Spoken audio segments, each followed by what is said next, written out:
Bonjour et bienvenue dans cette nouvelle vidéo. J'espère que vous allez très bien. Moi, je me porte très bien. Alors, dans cette nouvelle vidéo, nous allons parler du maîtrise de la semelle, une semelle isolée, pour pouvoir vous expliquer comment faire le maîtrise d'une semelle isolée d'une forme pyramidale. Donc, sans plus tarder, je vais ouvrir Excel. Donc voilà un peu, nous allons faire le maîtrise de cette semelle-là, cette semelle isolée-là. Donc, on va pas trop, on va juste rester dans la fondation. Ensuite, on va, ensuite nous allons parler des fouilles, remblais, en tête d'abord. Donc voilà un peu comment est structurée notre vidéo. Donc on va commencer rapidement. Donc voilà, je suppose que nous voulons connaître euh, la quantité du béton, nous voulons connaître la quantité du béton pour cette semelle avec le poteau y compris, parce que là on a le béton du poteau, on a cette coupe qui montre un peu la hauteur du poteau et tout, et puis nous avons le poteau qui a une forme conique, façon tronquée. Donc, nous allons évaluer le béton de ce poteau, évaluer la quantité du béton de la semelle. Donc, voilà un peu ce qu'on va faire dans cette nouvelle vidéo. Donc, voilà. Maintenant, en ce qui concerne euh, le béton de propriété, donc, j'ai d'abord fait un tableau pour récapituler désignation des travaux, unité, longueur, largeur, épaisseur, nombre de poteaux, nombre de semelles si possible, et la quantité dont on veut. Donc, si on prend le béton de propriété, donc on va renseigner la longueur, la largeur, l'épaisseur, le nombre, et on aura la quantité à la fin. Je n'ai pas encore programmé le fichier, on va le faire ensemble. Donc voilà, la longueur de notre semelle, enfin de notre béton de propriété ici, si vous pouvez bien voir, nous avons 140 fois 140. Donc ça doit être 100 fois 140. Oui, 140 fois 140. Parce que si on fait, on va faire un petit calcul rapidement, mais c'est 140. Ça fait 10 égale 10 plus 35 plus 50 plus 35 plus 10 égale 140. Donc 140 par 140. Donc là, on a 1,4. La largeur aussi fait 1,4. Et puis l'épaisseur de notre semelle, on verra ça, de notre béton de propriété, on verra ça dans la coupe là-bas. Et puis ici, nous avons 0, nous avons 10 cm, donc ça fait 0,1. Le nombre de la semelle, le nombre, ici nous avons 1, ici on a 2, on met 2, si on a 3, on met 3, mais ici, pour notre exemple, on a 1, donc je mets 1, et la quantité me fera combien là? Ça va être égal, la longueur fois la largeur fois l'épaisseur fois le nombre de béton de propriété qu'on a. Bon, ici nous avons seulement une semelle isolée, donc on a 1. Donc fois 1, c'est fois épaisseur. Donc on fait entrer. Et là, nous avons la quantité de béton, de béton de propriété. Maintenant, pour cette semelle, on a scindé ça en deux parce qu'on a une semelle rectangulaire, si on peut dire, une semelle rectangulaire là. Ensuite, nous avons une semelle pyramidale qui est en haut. Je parle de cette semelle là. Donc, pour pouvoir évaluer, on scinde ça en deux, une semelle rectangulaire et puis une semelle euh, pyramidale. Voilà. Donc, la semelle 1, c'est la semelle qui est en bas. Donc là, nous avons la longueur ici qui fait, donc ici on va enlever les 10 de part et d'autre pour avoir la semelle, parce que là c'est la semelle, là c'est la semelle, et c'est le trait qui est au bout, c'est le trait du béton de propriété. Donc on va enlever 10 de chaque de ceci. Donc si on enlève 10, 20, 20, donc ça va faire 140 moins 20. Donc 140 moins 20, on aura 1,2 pour la longueur. De même, ici, on aura 1,2 pour la largeur avec une épaisseur pour ici, nous allons voir l'épaisseur qui est de 20 cm. Donc fois, enfin, l'épaisseur serait égale à 0,2. Et ici, le nombre ne varie pas, c'est toujours égal à 1. Donc pour avoir la quantité, on aura égal longueur fois largeur fois épaisseur fois le nombre. On aura, voilà, en ce qui concerne le béton armé semelle 1 qui n'est rien d'autre que la partie inférieure de la semelle. Donc on va calculer la partie supérieure de la semelle qui est en forme conique, en forme pyramidale, s'il vous plaît. Donc là, pour calculer le volume, nous avons j'ai mis la formule du pyramide tronqué qui est en bas ici. Le S1 désigne la surface de la grande base et le S2 désigne la surface de la petite base. Donc la grande base, si je suppose que nous sommes en coupe, je n'ai pas fait la coupe horizontale, sinon on aurait pu voir. Là, c'est une coupe transversale. Bon. Donc la surface, ici, le S1, on a dit que le S1 désigne la surface de la grande base et le S2 désigne la surface. Bon, ici, je peux vous expliquer. La surface de la petite base, ici par exemple, c'est cette surface-là. Cette surface sans le béton, sans le poteau, bien sûr. Donc, ceci, fois ceci, fois ceci, fois ceci. Donc, voilà, c'est le contour là, c'est ça la surface de la petite base. Et la grande base, ça c'est donc ceci, tout ce qui est en bleu bon, pour la grande base. Donc, ici, on n'aura pas grand chose là, on va mettre juste comme ça, et puis c'est la formule là qui doit être là. Cette formule doit être ici. Donc voilà, pour dire que c'est cette formule là qu'on a appliquée pour avoir ceci. Donc, maintenant, on va calculer rapidement le S1. Je viens de la... Bon, le S1 de la S1 va donner quoi? S1 va donner ici, on est là. Le S1 va donner la grande base. La grande base, ça fait 1,20 égale 1,20 fois 1,20. Ça, c'est la grande base. Voilà. Maintenant, la petite base de ceci va faire ça, la petite base, c'est ça ici en fait. C'est ça, voilà. Voilà, ici c'est beaucoup plus clair. La grande base, c'est ça ici. La grande base désigne en même temps le grand carré qui est là. Le grand carré qui est là. Ça, c'est la grande base qui désigne S1. Et puis la petite base, c'est le petit carré qui est là. C'est ça qui désigne S2. Donc, pour avoir ça, on a 50, 0,5 égale 0,5 fois 0,5. Voilà. Ça, c'est la petite base qui est S2.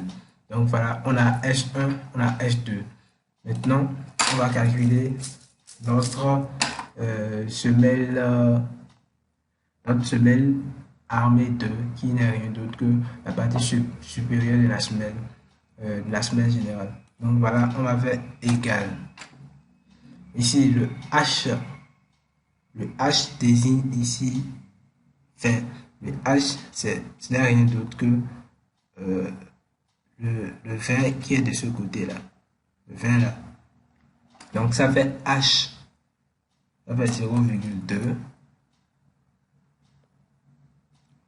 fois, entre parenthèses, le 3, on va le mettre à la fin, fois, entre parenthèses, S1 plus S2 plus racine plus racine. Alors, qu'est-ce que je fais? Racine plus racine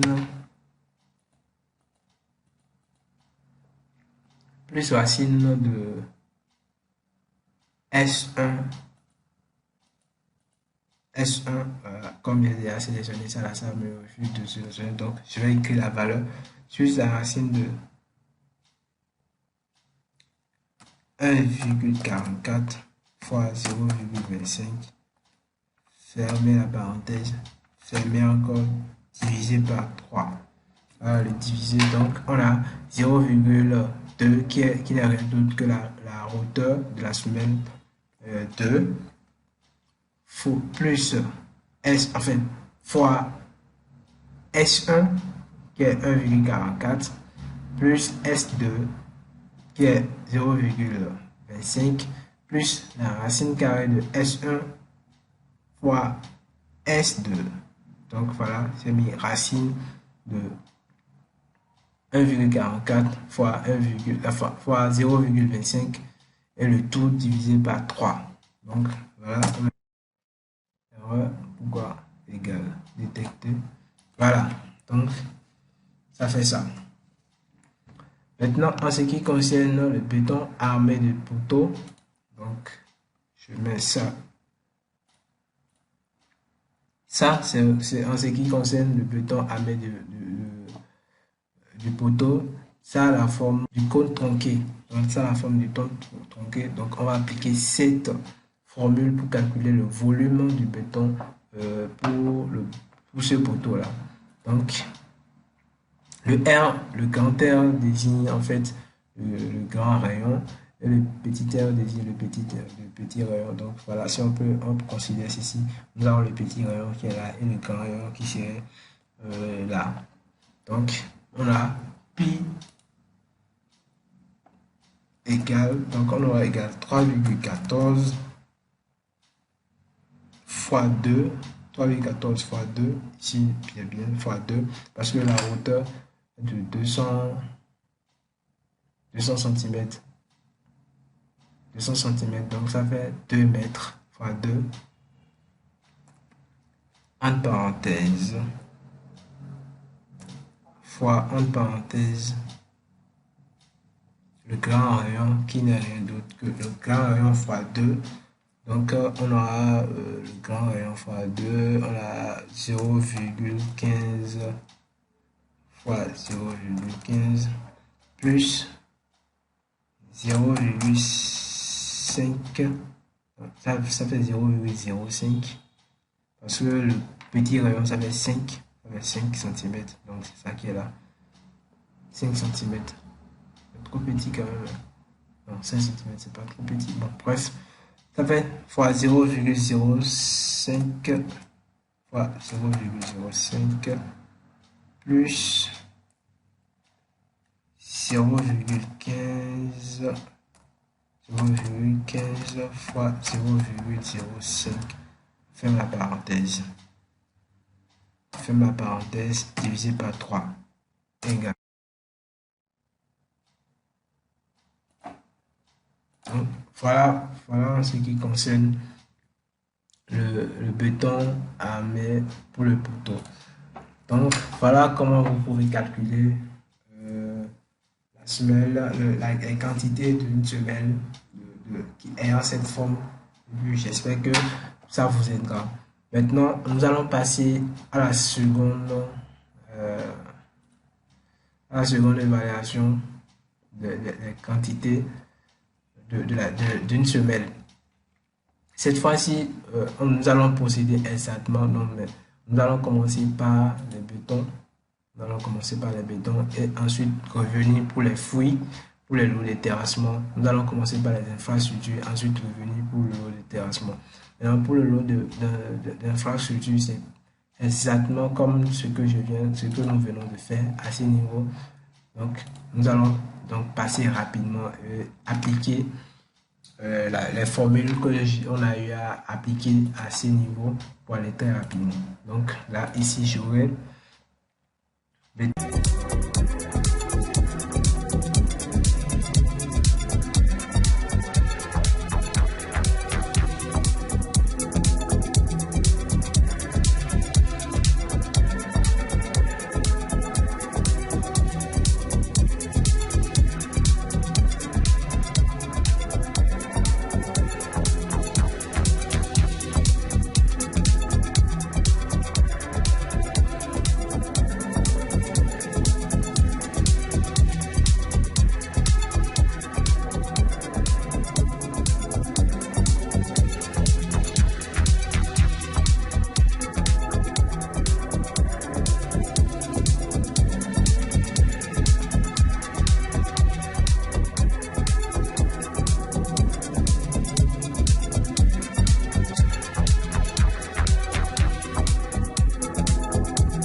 viens de calculer le load des infrastructures pour cette semaine-là. Donc, je viens de calculer la quantité de béton de propriété, la quantité de la semelle 1 et de la semelle 2. Donc, ici, j'ai le total de la semelle du béton. Ici, j'ai le total du béton pour le lot infrastructure. Maintenant, je veux évaluer la fouille et le remblai qu'on aura à faire pour cette semaine-là.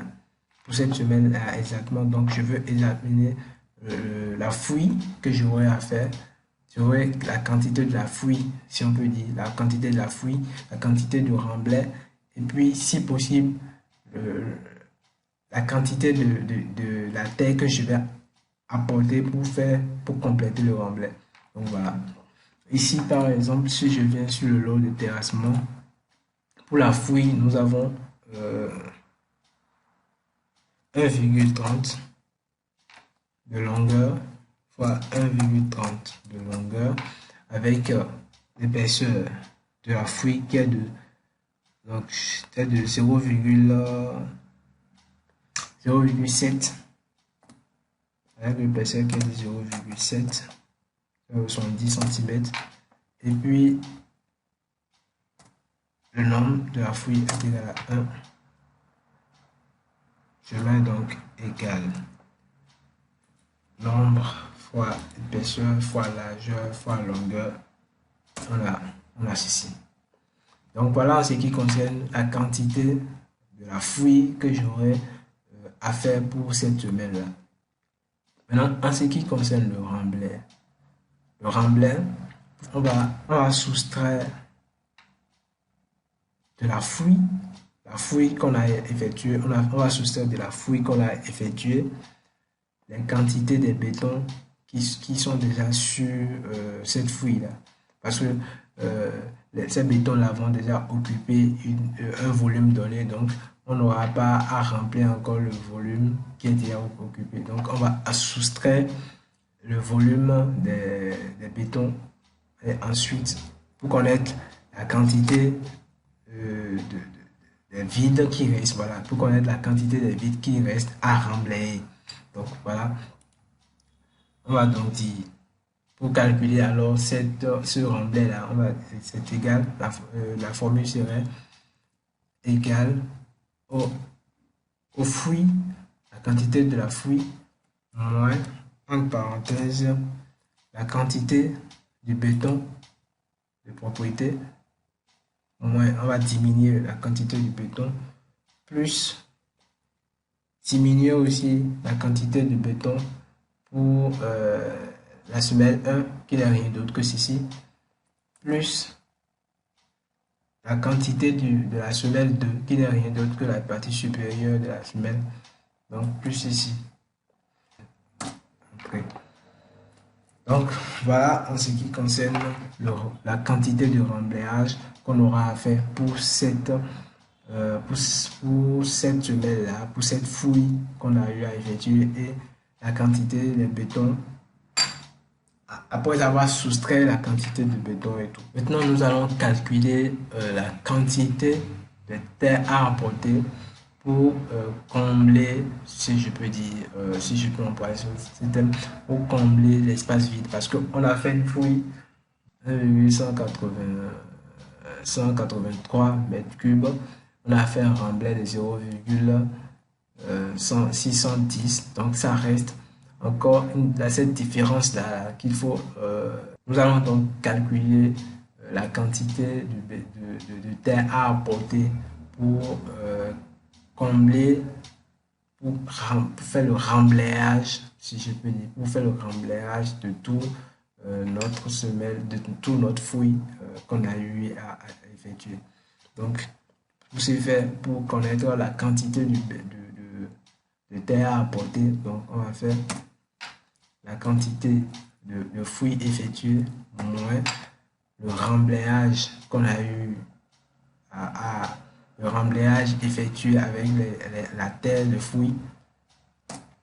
Et donc on a une quantité de 0,560 113 mètres cubes de terre à apporter pour faire le remblayage de cette petite semelle qu'on a eu, de cette fouille et de cette semelle qu'on a eu à calculer. Donc voilà un peu pour ce que je tenais à vous montrer.